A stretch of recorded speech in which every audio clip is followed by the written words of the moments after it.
हाँ चोली रंग दी बोलिया जिला, चोली रंग दी छपरा जिला, चोली रंग दी भभुआ जिला, चोली रंग दी पटना जिला, चोली रंग दी आरा जिला। पैसा ना तो पावर चाही। तो नमस्ते प्रणाम, हम आप लोगों के छोट भाई जयगी राज एक बार फिर से राइटर ऑफिशियल चैनल में आप सभी लोगों के स्वागत बा। और आज हम बहुत ही हिट गाना लेके आयल बाटी टुनटुन यादव भैया के गाना पे ट्रैक पे, जौन गाना इस समय बहुत ही ट्रेंडिंग में चलता। पैसा ना तो पावर चाही, सुन लो हो आप लोग। अब बहुत सारा पर रील बनता, यही पर हम जिला पे लेके आयल बाटी हमारे भाई होली सॉन्ग।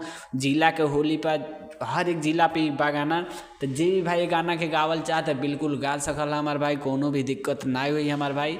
तो चलिए, जितना भी भाई राइटर ऑफिशियल चैनल पर अगर आप नया है तो राइटर ऑफिशियल चैनल के आप लोग सब्सक्राइब करी और कमेंट करके जरूर बताइए गाना कैसन बा। तो चलिए बिना टाइम वेस्ट कैले शुरू कल जा आज के वीडियो।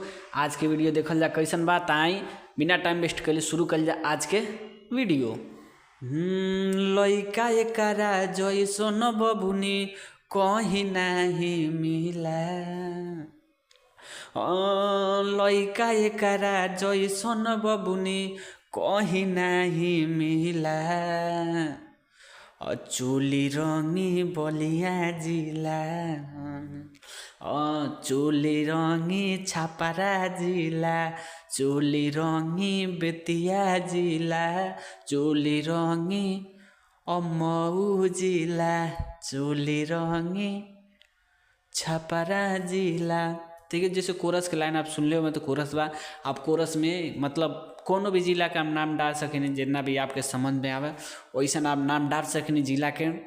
जैसे आप कहल चाहते हैं कि बेतिया जिला, चोली रंगी बेतिया, जौन भी आप जिला नाम बा तैसे डाल के आप गा सकें। ती मुखड़ा कैसन लगल कमेंट करके जरूर बताएं। चलिए चलल जा अंतरा की तरफ, अंतरा कैसन बा। तो चलिए, उससे पहले आप लोगों से बता दे चाहते हैं कि अगर आप लोगों के कोनो डिमांड हो कोनो ट्रैक पे हमारे भाई, तो कमेंट करके जरूर बताएं। आपके भाई के वादा बा आपके गाना वो ट्रैक पे जरूर आई, चाहे जैसन भी सैड सॉन्ग होली जौन भी अगर कमेंट कोनो ट्रैक पे आपके चाहिए तो कमेंट करके जरूर बताइए ट्रैक पे भैया गाना ले। आपके भाई के वादा वो ट्रैक पे वो गाना आई हमारे भाई। और आप लोगन खाती इतना डेली हम मेहनत करेंगे हमारे भाई, तो प्लीज़ ये वीडियो को लाइक करें, सपोर्ट करें हमारे भाई कि वीडियो हम कैसन बनाए, वैसे हौसला बढ़ला, हिम्मत बढ़ला, हम गाना कैसन लिखत है कैसन ना लिखत है। तो आप लोग वैसन कमेंट करें तो थोड़ा दिल के सुकून मिलला कि हमारे भाई उतना सपोर्ट आप लोग करते हैं। तो चलिए आप लोगों के टाइम ना वेस्ट करते हैं, शुरू कर जा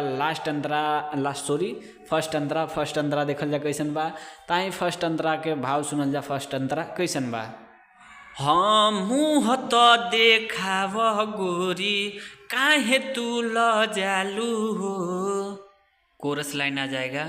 और यही जाना केहू बा चल बाटे, नाही केहू आटल बाटे, फिर सिंगर का लाइन आ जाएगा।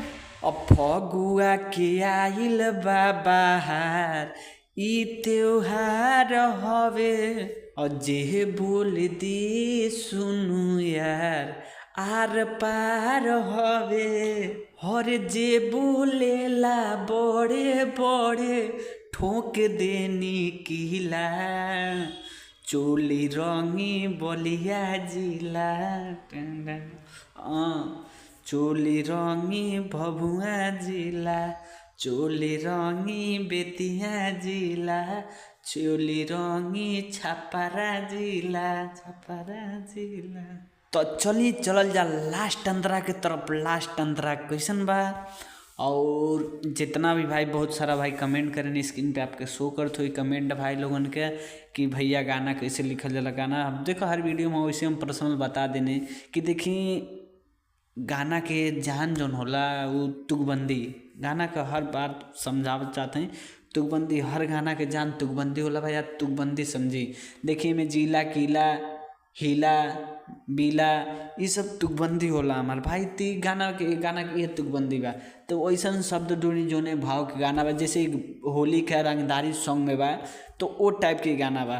तो जैसे गाना बा वही टाइप के में बा। रंगदारी मतलब रंगदारी होली सॉन्ग है कि हमार जिला तुहार चोली रंगी, ये टाइप के रंगदारी सॉन्ग है हमारे भाई। तो अगर ये टाइप के आप गाना जो ने टाइप के लिखा तो टाइप के तुकबंदी खोजी। अब बढ़िया हिट से हिट मैटर लिखे में, ये आपके भाई के वादा भी हमारा वादा बा कि आप बहुत ही हिट गाना लिखे में जो ना कि कोनो जोड़ तोड़ नहीं रही हमारे भाई। तो आप पहली बात तो अगर लिखल चाहते हैं तो पहले आप लिखी, गलत सबसे देखिए, गलती सबसे होला, हमसे होला, सबसे होला, गलती सबसे होला, तो के सुधारल जरूरी है। बाकी जब कर्म देखिए जब गलती हुई तब बस सीखना कि हाँ ये गलत है सही है, तो आप जितना लिखबा उतना आपके हैबिट बनत जाई। तो चलिए, अगर वैसन कोनो भाई के कमेंट ना आए कि नाम वाला कमेंट, अगर आप चाहते हैं गाना में हमारा नाम आवे तो आप लोग कमेंट करिए, आपके भाई के बाद बा कि आपके नाम जरूर आए गाना में। और चलिए चलल जा लास्ट अंतरा देख लीजिए, लास्ट अंतरा कैसन बा। उससे आपसे रिक्वेस्ट फिर से बाकी राइटर ऑफिशियल चैनल पे अगर आप नए हैं तो राइटर ऑफिशियल चैनल के आप लोग सब्सक्राइब करेंगे कि राइटर ऑफिशियल चैनल पे आप खातिर डेली सॉन्ग आवल। तो चलिए बिना टाइम वेस्ट कर शुरू कर जा लास्ट अंतरा। लास्ट अंतरा देखल जा कैसन बा, ताई सुनल जा लास्ट अंतरा कैसन बा। और होली के बाहर आइल दारू ना उधार आइल। अब कोरस लाइन आएगा। और यही जाके पूरा नाम हवे, गलत सारा काम हवे। फिर सिंगर का लाइन आ जाएगा।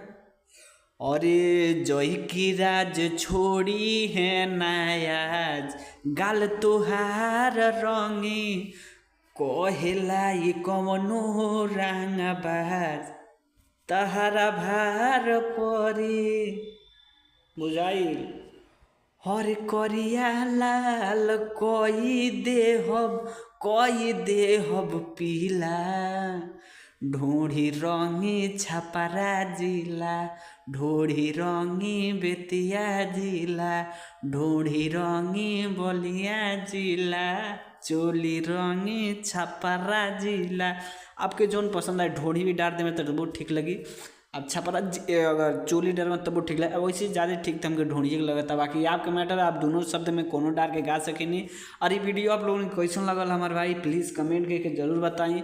चलिए मिलल जाए आपसे नेक्स्ट वीडियो में, तब तक खातिर आपसे इजाज़त चाहते हैं। धन्यवाद।